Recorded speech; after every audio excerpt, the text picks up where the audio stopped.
नमस्कार, स्वागत है आपका बिहार समाचार में। तो चलिए जानते हैं बिहार की बड़ी खबरों को। और हाँ, आपसे अनुरोध है, यदि वीडियो आपको अच्छी लगी तो इसे एक लाइक अवश्य कर दीजिएगा। आपका लाइक करना ही हमारी मेहनत का फल होता है।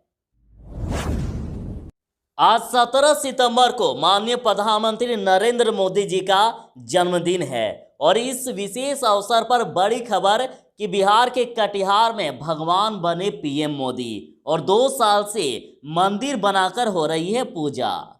यूं तो प्रधानमंत्री नरेंद्र मोदी के देश और विदेश में करोड़ों फैन हैं, लेकिन बिहार में एक ऐसा गांव है जहां हर घर में उनका भक्त है। इस गांव में 2 साल पहले गांव में मोदी मंदिर का निर्माण कराया गया और यहां पर गांव के सभी लोग सुबह शाम पूजा पाठ और आरती करते हैं। कटिहार के आजमनगर प्रखंड के आनंदपुर गांव के लोगों ने मंदिर में प्रधानमंत्री की प्रतिमा भी स्थापित की है।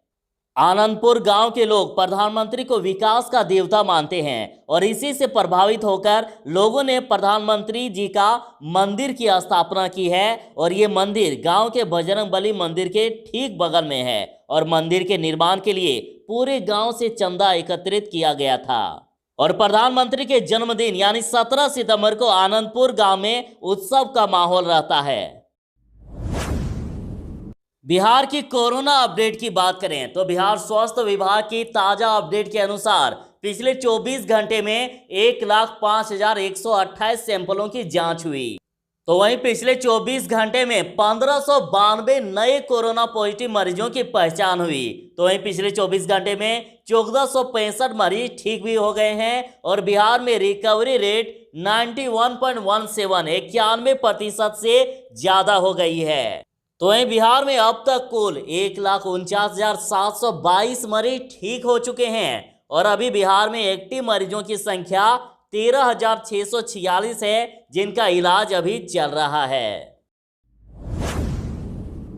बिहार वालों का 86 साल का इंतजार खत्म होने वाला है। बिहार वासियों को पीएम मोदी कल देंगे कोसी महासेतु की एक और बड़ी सौगात।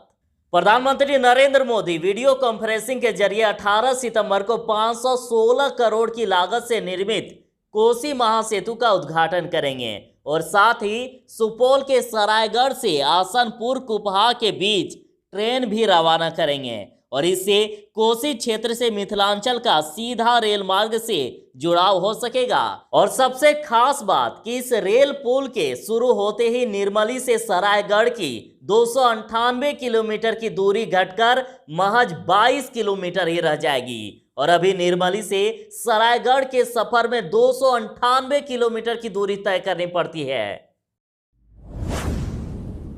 बिहार वालों के लिए और एक बड़ी खबर, मुख्यमंत्री नीतीश कुमार कल अत्याधुनिक सुविधाओं वाले आईएसबीटी और कृषि भवन का करेंगे उद्घाटन। मुख्यमंत्री नीतीश कुमार शुक्रवार को पटना में निर्मित आधुनिक सुविधाओं वाले अंतरराज्यीय बस टर्मिनल यानी आईएसबीटी और कृषि भवन का उद्घाटन करेंगे। आईएसबीटी का उद्घाटन समारोह शाम 5 बजे होगा और नगर विकास एवं आवास विभाग एवं वुडको ने कार्यक्रम फाइनल होते ही तैयारी शुरू कर दी है। उद्घाटन के साथ ही आईएसबीटी से फेज 1 में बसों का परिचालन शुरू हो जाएगा और इससे बिहार ही नहीं दूसरे राज्यों से भी सड़क परिवहन सेवा सुगम हो जाएगी।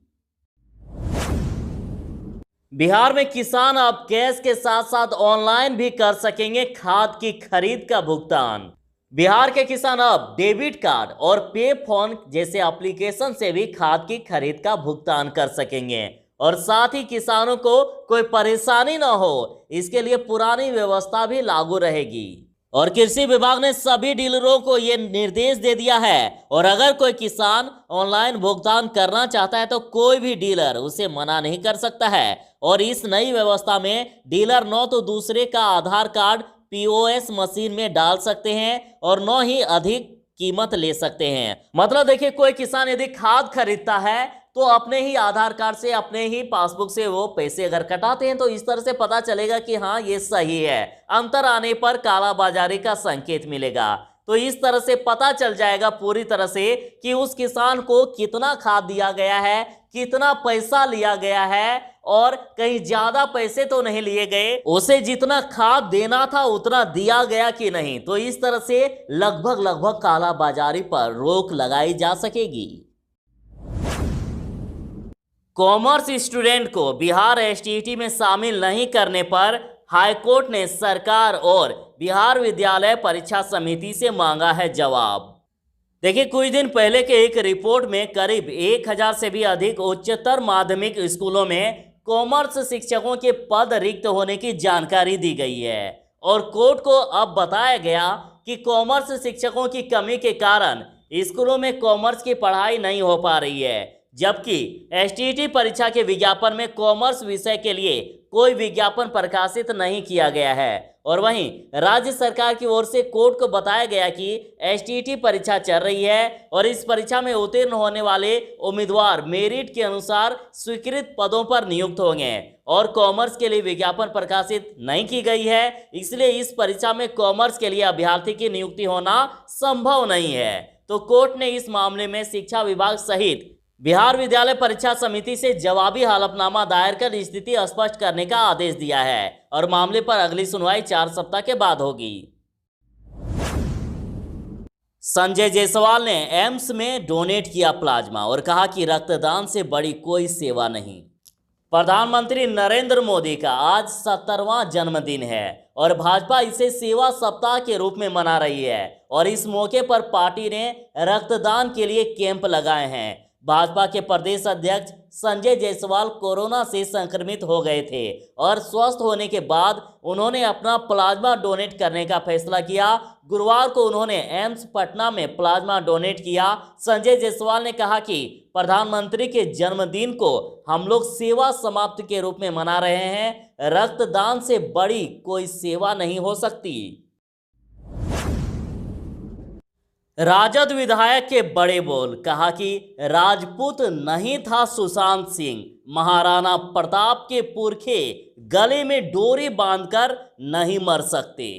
एक तरफ जहां पूरा देश में सुशांत सिंह राजपूत की मौत को लेकर लोगों में सहानुभूति है और लोग मौत के पीछे सच्चाई जानना चाहते हैं, तो वहीं दूसरी तरफ सहरसा के राजद विधायक अरुण यादव ने विवादित बयान दिया है। सुशांत की जाति पर सवाल उठाते हुए राजद विधायक ने कहा है कि हम तो कहते ही हैं कि वो राजपूत नहीं था।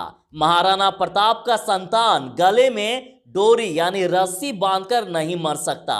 महाराणा प्रताप राजपूतों के पुरखे हैं और हमें सुशांत की मौत पर दुख है, लेकिन उसे रस्सी बांधकर नहीं मरना चाहिए था। उन्होंने कहा कि अगर वो राजपूत था तो मुकाबला करना चाहिए था। कोई राजपूत रस्सी बांधकर मरता है क्या? बिहार में सरकार के भरोसे बैठे रहे 30 साल, जब नहीं मिली मदद तो ग्रामीणों ने खुद ही बना डाला पुल।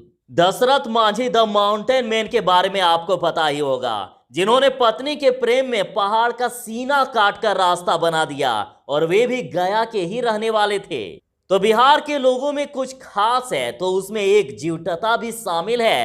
प्रदेश के ग्रामीण कस्बों में कई ऐसे उदाहरण हैं, खास करके गया में तो कई उदाहरण आपको मिल जाएंगे। और ऐसे ही एक ताजा मामला आया है गया के ही बुद्धौल गांव के, जहां ग्रामीणों ने आपसी सहयोग से 30 वर्षों से पेंडिंग पड़े पुल निर्माण का बीड़ा उठाया। स्थानीय ग्रामीणों के मुताबिक इस पुल के निर्माण के लिए कई बार जनप्रतिनिधियों, नेताओं और सरकार से मांग कर चुकी है, लेकिन आज तक उसे पूरा नहीं किया गया। इसके बाद ग्रामीणों ने खुद ही आपसी सहयोग से इसे बनाने का फैसला लिया। भाजपा सांसद राम कृपाल ने तेजस्वी की नेतृत्व क्षमता पर सवाल उठाया। उन्होंने कहा कि उनमें नहीं है नेता के गुण। भाजपा सांसद राम कृपाल ने तेजस्वी की नेतृत्व क्षमता पर सवाल उठाया। उन्होंने कहा कि उनमें नहीं है नेता के गुण। और भाजपा सांसद राम कृपाल यादव ने गुरुवार को राजद नेता तेजस्वी यादव पर जमकर हमला बोला है। उन्होंने तेजस्वी की नेतृत्व क्षमता पर सवाल उठाया। राम कृपाल ने कहा है कि विधानसभा चुनाव में कांग्रेस क्यों तेजस्वी यादव का नेतृत्व स्वीकार करेगी? तेजस्वी में नेतृत्व करने की क्षमता नहीं है। उन्होंने कहा कि नेता वह होता है जिसके अंदर लोगों को साथ लेकर चलने की ताकत हो, वह लीड कर सके। तेजस्वी तो चांदी की चम्मच लेकर पैदा हुए। लालू यादव के बेटे होने के अलावा तेजस्वी के पास क्या पहचान है? बिहार में नया नियम लागू। बिहार में सरकारी आवास में रहने वाले कर्मियों के लिए बदल गए हैं अब नियम, और इन पर होगी अब सख्त कार्रवाई। विभाग ने तृतीय श्रेणी के आवास या केंद्रीय पूल कोटे से मिलने वाले सरकारी मकानों के आवंटन का नया नियम बना दिया है, और इसके अनुसार अगर कोई सरकारी कर्मी सेवा से पदत्याग करता है या सेवा से उसे बर्खास्त किया जाता है तो उसे 1 महीने तक सरकारी मकान में रहने का अधिकार है। वहीं पटना में रहने वाले किसी कर्मी का स्थानांतरण यदि राजधानी से बाहर होगा तो उसे भी 1 महीने का ही समय मिलेगा, जबकि सेवानिवृत्ति या सेवांत छुट्टी के मामले में कर्मियों को 2 महीने तक का मकान में रहने का अधिकार होगा। जबकि जिस कर्मी के नाम से मकान आवंटन हुआ है और यदि उसकी मौत हो जाती है तो उसके परिजनों को अधिकतम 6 महीने तक रहने की अनुमति होगी। और भवन निर्माण विभाग ने साफ कह दिया है कि अगर कोई कर्मी या अधिकारी इस नियम का उल्लंघन करता है तो उस पर सख्त कार्रवाई की जाएगी।